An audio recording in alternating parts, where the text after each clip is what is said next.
déjà la victoire. Oui. C'est le plus important.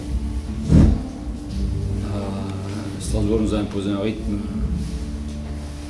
qu'on a plutôt subi en première mi-temps. En deuxième mi-temps, on s'est un petit peu réveillé, on a monté un petit peu la pression défensive. Mais en première mi-temps, on a surtout subi. On peut dire que c'est plutôt eux qui ont contrôlé le rythme du match et le match. On a quand même eu les ressources pour aller chercher la victoire. Et on a eu aussi les ressources pour encore se faire peur alors qu'on est plus 11. Donc ça commence à faire beaucoup. C'est à chaque fois le même scénario. On fait l'effort, on passe devant, on a un petit matelas et on n'est pas capable de le gérer. Donc maintenant il ne faut pas oublier que nous cette semaine on était en Allemagne et qu'on a eu un match pour préparer on a eu un entraînement pour préparer ce match-là. Un petit entraînement. Donc c'est sûr qu'ils étaient beaucoup plus frais que nous. Donc ça a quand même joué. On ne veut pas bien, même pas bien du tout. Le collectif n'était pas bon ni en attaque ni en défense. Avec des joueurs qui étaient un peu à côté de la plaque, il faut reconnaître. Donc mal. Et encore une fois, on a trouvé les ressources sur le banc, en ouvrant le banc, en faisant appel à d'autres joueurs, qui ont montré qu'il y avait un groupe qui était cohérent et intéressant. Donc aujourd'hui, c'est d'autres qui ont fait l'effort. Et c'est très bien pour la concurrence, c'est très bien pour l'équipe et heureusement qu'on avait ce banc-là. Très bien. Ça fait 2 fois. Quand il rentre, il nous apporte vraiment beaucoup, que ce soit à Ulm ou ce soir. Défensivement, il est bien en ce moment. Lui, par rapport à d'autres, il est beaucoup plus frais. Et offensivement, il commence à faire des choses.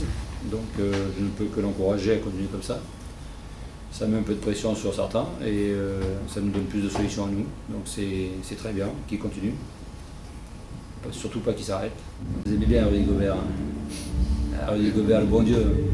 Si on pouvait laisser tranquille Rudy Gobert, si on pouvait arrêter de parler de lui, et si on pouvait laisser se concentrer sur le basket, ça m'arrangerait bien. Voilà ce que j'ai à dire sur Rudy Gobert. Rien d'autre.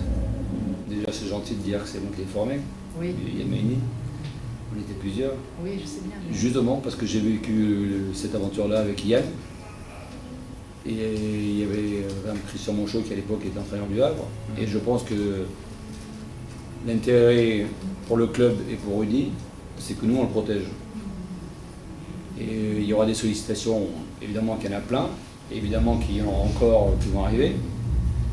Donc tant qu'on peut le protéger et dire non de temps en temps, ça l'aidera à grandir et ça l'aidera à devenir le basketteur qu'il veut être. Et si on ouvre les vannes sans arrêt, il passe son temps à répondre aux journaux, à la télé, aux radios, à faire des interviews et puis à faire des photos pour le All-Star. Mais il oublie on a un championnat à jouer. Donc il a 20 ans.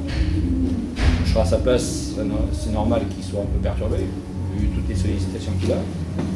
C'est à nous, le club, et à moi en particulier, coach, d'essayer de le protéger, parce qu'on veut le faire grandir. Donc il faut savoir quelles sont nos priorités. Notre priorité, c'est de le faire progresser, qu'il devienne le meilleur basketteur possible.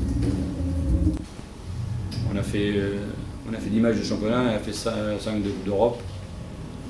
Le bilan, il peut toujours être meilleur. Il ne faut pas oublier où on était il y a un mois, c'est-à-dire avec 7 joueurs de valide. Donc cette équipe, l'équipe qui a joué ce soir, les 10 joueurs, ils ont fait 3 entraînements. Et encore quand je dis 3 entraînements, je suis gentil parce que c'est des entraînements entre beaucoup de voyages et de matchs. Donc elle a très peu de vie commune. Donc pour faire des bilans, il faudra attendre.